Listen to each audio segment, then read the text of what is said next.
बोले श्री भक्तवत्सल भगवान की जय।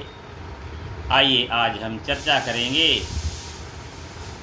प्रभु राम जब अयोध्या से अपना शासन काल पूरा करके साकेत धाम को पधार रहे थे तो अयोध्या आप सभी लोग काफ़ी लोग गए हैं। तो अयोध्या में सरयू नदी के तट पर एक घाट है, उसका नाम है गुप्तार घाट। जब कार्तिक के महीने में अक्षय नवमी को 14 कोश की परिक्रमा होती है अयोध्या में, तो उस 14 कोशी परिक्रमा जब आप करेंगे तो उसमें एक सरयू जी पर घाट पड़ता है, उसका नाम है गुप्तार घाट। तो उसी गुप्तार घाट में भगवान जो है सरयू जी में जलमग्न हो गए थे और साकेत धाम चले गए थे, तो इसीलिए उस घाट का नाम रखा गया गुप्तार घाट। यहाँ पर भगवान गुप्त हो गए थे, पानी में जलमग्न होकर साकेत धाम को चले गए थे। तो भगवान जब साकेत धाम को जा रहे थे, सरयू जी में प्रवेश करे, तो हनुमान जी से पूछा कि हे हनुमंत, क्या आप नहीं चलोगे साकेत धाम? तो हनुमान जी बोले, प्रभु मैंने कभी भी आपकी आज्ञा का उल्लंघन आज तक नहीं किया।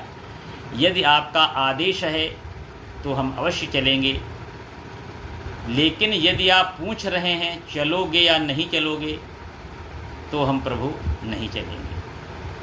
तो भगवान राम बोले, हनुमंत आज बड़ा तुम कैसा जवाब दे रहे हो हमें? तो हनुमान जी बोले, प्रभु जवाब कैसा दे रहा हूँ वो एक अलग बात है, लेकिन बात कुछ दूसरी है। तो प्रभु बोले, कौन सी बात है, आप हमें बताइए।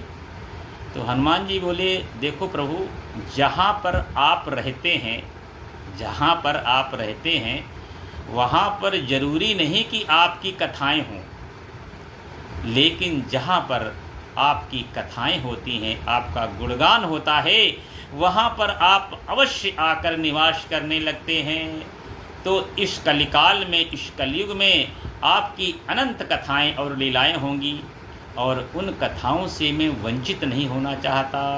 तो मैं तो इस कलयुग में आपकी जो कथाएं होंगी, आपका गुणगान होगा, उनका मैं पूर्ण आनंद लूँगा। इसलिए मैं साकेत धाम को नहीं जाऊँगा, मैं तो यहीं निवास करूँगा। तभी से कहा जाता है कि हनुमान जी साक्षात कलयुग में आज भी विराजमान हैं। तो इसी बात पर बोल दीजिए, श्री हनुमंत बलवंत श्री हनुमान जी स्वामी महाराज की जय। बड़ा ही सुंदर प्रसंग है। और इसी तरह एक और प्रसंग है कि एक बार सारे देवता राम जी के पास गए और बोले, प्रभु ये जो आपकी डायरी रखी है इसमें त्रिलोकी के समस्त भक्तों के नाम लिखे हैं, लेकिन इसमें भरत जी का और हनुमान जी का नाम आपने नहीं लिखा है, जबकि वे आपके परम भक्त हैं। उनका नाम तो सीरियल नंबर 1 और 2 में होना चाहिए और आपने उनका नाम लिस्ट से गायब कर रखा है। तो भगवान मुस्कराए और बोले कि देखो, अगर हमने भरत जी और हनुमान जी का नाम नहीं लिखा है भक्त की श्रेणी में, तो कोई न कोई तो विशेष कारण होगा। तो सारे देवता बोले, प्रभु वही कारण हम आज जानने आए हैं, आपको बताना पड़ेगा। तो भगवान बोले, अब आप लोग आए हो, इतनी विनम्रता से पूछ रहे हो, तो हम अवश्य जो है आपकी शंका का समाधान करेंगे। तो भगवान सबसे पहले भरत जी के बारे में बोले कि भरत जी का नाम हमने भक्त की श्रेणी में क्यों नहीं लिखा है, मैं बताता हूँ। तो भगवान कह रहे हैं कि विश्व भरण पोषण कर जोई, ताकर नाम भरत यस होई।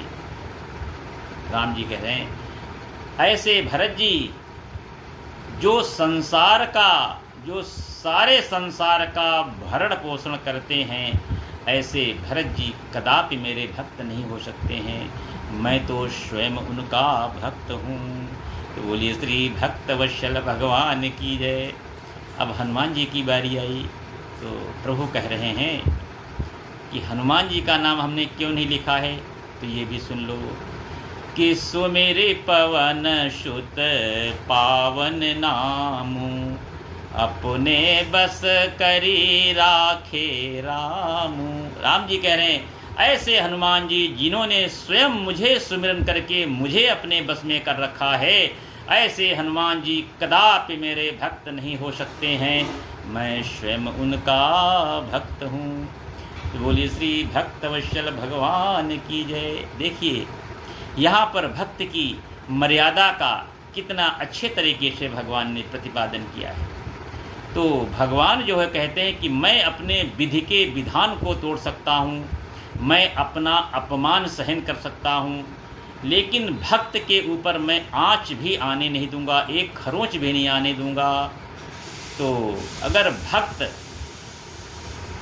की भक्ति भगवान के प्रति अटूट है तो भगवान कहते हैं आ जाओ, स्वागत है, हम अपने विधि के विधान को तोड़ देंगे, कोई दिक्कत नहीं है, मेरा अपमान हो रहा है तो होने दो, कोई दिक्कत नहीं, लेकिन आपका अपमान हम नहीं होने देंगे।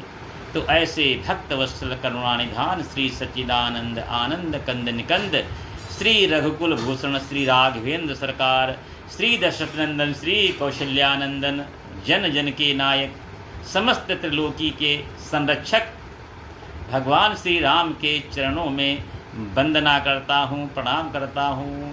तो बोलिए श्री सीतारामचंद्र भगवान की जय, श्री नारायण भगवान की जय।